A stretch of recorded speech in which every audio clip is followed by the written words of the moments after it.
Assalamualaikum warahmatullahi wabarakatuh. Perkenalkan, nama saya Sarina, mahasiswa Ilmu Komunikasi Universitas Muhammadiyah Yogyakarta, peserta mata kuliah Teori Komunikasi tahun 2022. Pada video ini, saya akan menjelaskan tentang macam-macam teori komunikasi. Jadi, di video kali ini, saya akan menjelaskan 3 teori komunikasi. Yang pertama ada naratif, Frankfurt, dan juga culture studies. Berikut adalah penjelasannya. Oke, jadi teori yang pertama yaitu teori naratif. Teori ini diperkenalkan oleh Walter Fisher. Ia merupakan seorang profesor emeritus di Annenberg School of Communication. Konsep yang dibahas oleh Fisher ini didasarkan pada konsep di mana masyarakat sebenarnya merupakan seorang pencerita yang sering kita dengar sebagai teori naratif. Tokoh dibalik dari teori naratif ialah Walter Fisher. Ia merupakan profesor emeritus di Sekolah Komunikasi Annenberg University of Southern California. Pada tahun 1978, ia memperkenalkan konsep alasan yang baik yang mengarah pada proposalnya tentang paradigma naratif. Paradigma naratif lebih menawarkan alasan yang baik, lebih berkaitan dengan menceritakan kisah yang menarik daripada dengan menumpuk bukti atau membangun argumentasi yang ketat. Paradigma naratif sendiri mengemukakan keyakinan bahwa manusia merupakan seseorang pencerita dan mempertimbangkan akal pikiran, emosi, serta estetika menjadi sebuah landasan dasar keyakinan dan perilaku manusia. Saat sedang berbicara, manusia akan lebih mudah terbuai dengan sebuah cerita yang dikemas secara baik dibandingkan dengan sebuah argumen yang bagus. Sebuah kisah secara seseorang akan lebih efektif apabila sesuai dengan nilai-nilai yang dimiliki oleh pendengarnya.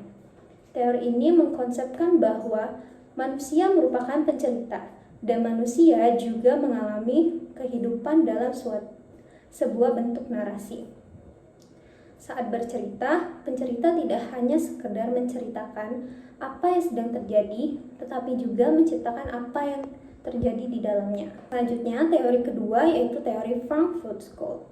Teori ini dikenal sebagai penggagas sekolah kritis masyarakat yang mulai menjadi kajian penting di Jerman, terutama pada pasca Perang Dunia Kedua. Berikut ini merupakan tokoh-tokoh dari Frankfurt School. Yang pertama ada Theodor Adorno. Ia merupakan seorang filsuf serta sosialis asal Jerman yang sering kita kenal dengan teori kritis dalam sosial. Ia menjelaskan bahwa manusia menjadi rakus untuk mengambil sumber daya alam dengan teknologinya. Akibatnya, manusia harus bertanggung jawab atas apa yang telah mereka perbuat pada kerusakan lingkungan tersebut. Yang kedua ada Max Horkheimer. Ia merupakan filsuf serta sosiolog. Ia menjelaskan bahwa perubahan sosial harus dimulai dari kesadaran bersama.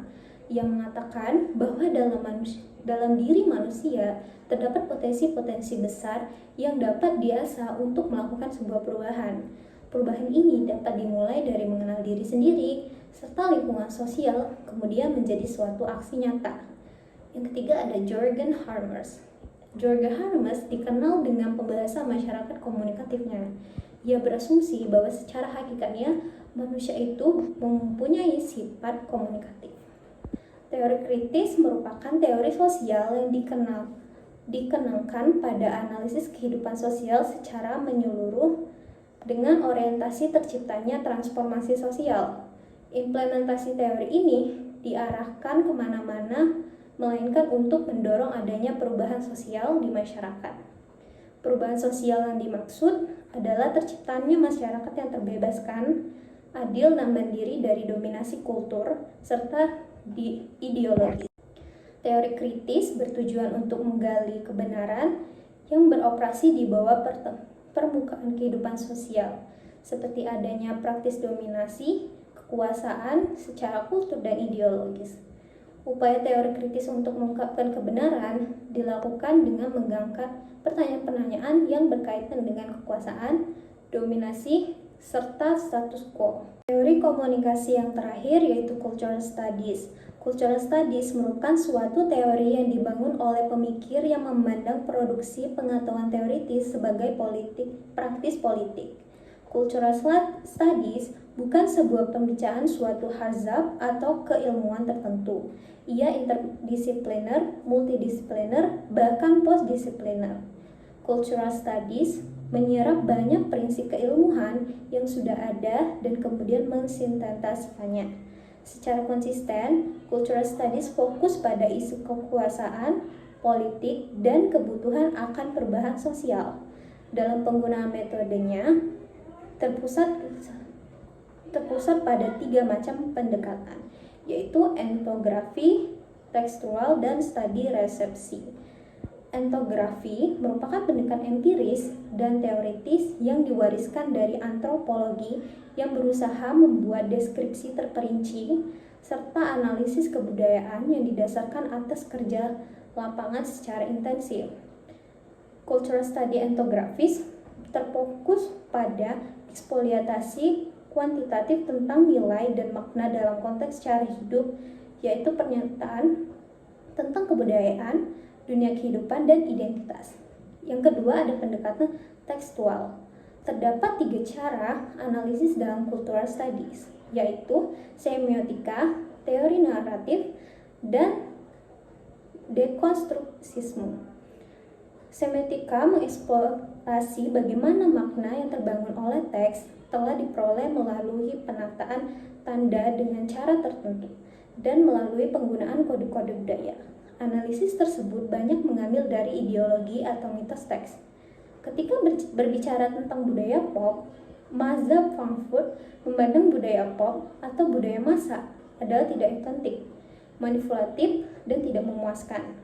Manipulatif karena tujuan utamanya adalah agar tidak dibeli, dan tidak memuaskan karena selain mudah dikonsumsi, ia pun tidak mensyaratkan terlalu banyak kerja dan gagal memperkaya konsumen.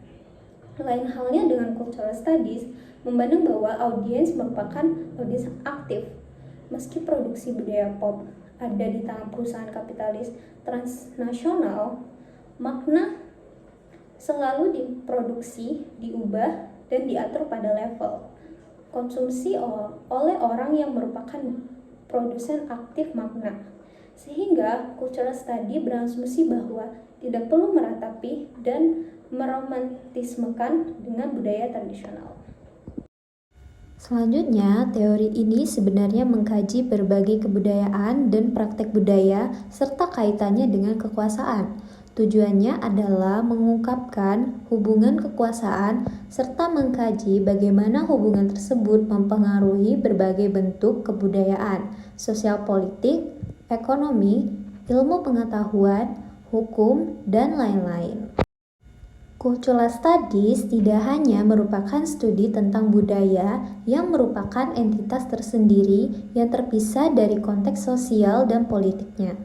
Tujuannya adalah memahami budaya dalam segala bentuk kompleksnya dan menganalisis konteks sosial dan politik tempat budaya tersebut berasal. Dalam penerapannya, teori ini diterapkan dalam lingkungan komunikasi massa, di mana media massa memiliki pengaruh besar untuk mempengaruhi khalayak, di mana media telah menjadi alat utama di mana kita semua banyak belajar aspek mengenai dunia sekitar kita, memberikan informasi, dan mempersuasi khalayak mengenai produk dan kebijakan. Walaupun sekarang ini media massa ditunggangi oleh pengusaha dominan, media juga membentuk makna dalam budaya, serta dalam membentuk ideologi itu sendiri. Jadi itu tadi adalah penjelasan dari 3 teori komunikasi. Ada naratif, Frankfurt School, serta cultural study. Menurut kalian, dari ketiga teori tersebut, yang mana yang paling dekat dengan masyarakat? Saya Serina. Wassalamualaikum warahmatullahi wabarakatuh.